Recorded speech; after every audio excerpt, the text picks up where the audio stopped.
Ce mai sfătui ca arhitect dacă mâine aș vrea să pornesc un salon de evenimente? Cred că la început, în primul rând, trebuie să stabilești un buget foarte clar cu care să lucrăm. În al doilea rând, din experiența acestui salon, este evident că trebuie să îi dai o identitate puternică. Asta pentru că vrei să vină oameni care să se identifice cu el. Nu cred că te interesează neapărat ca din 10 cupluri să vină și să zică toți 10 că le place salonul și mai degrabă vrei ca 2 dintre ei să vină să zică că îl iubesc. Nu foarte corect, într-adevăr. Cred că stabilirea unui public țintă, să-i zicem, este printre primele lucruri pe care ar trebui să le faci ca viitor antreprenor în acest domeniu, pentru că pe piață sunt multe localuri, multe stiluri diferite și n-ai cum să-i mulțumesc pe toți. Adică clienții care vor ballroom-uri nu vor aprecia niciodată un salon cu stil industrial. Un alt aspect important este să stabilești locul unde vrei să construiești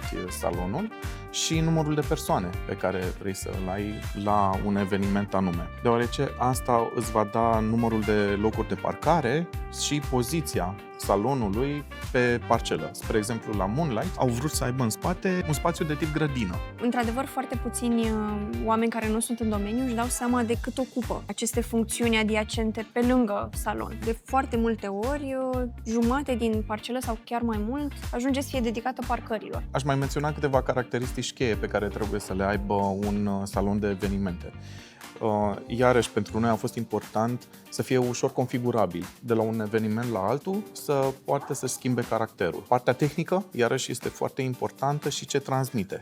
Cum ziceam și la început, axialitatea, simetria au fost importante pentru noi. Apropo de flexibilitatea spațiului, un lucru de luat în calcul este amplasarea formației, pentru că una este să îi dai un loc dedicat, să-ți asumi că tot timpul va fi în aceeași poziție, iar alta abordare este aceea unui spațiu modular în care ea poate sta în mai multe locuri. Așa am abordat noi situația aici la Moonlight. Un alt aspect pe care l-am luat în considerare este modularitatea structurală, în sensul că dacă îți dai seama la un moment dat că vrei să treci de la un eveniment de 150 de persoane la evenimente de 200 de persoane sau chiar mai mult, structura să-ți permită, prin modularitatea ei, să se mărească în timp în așa fel încât să devină mai mare spațiul.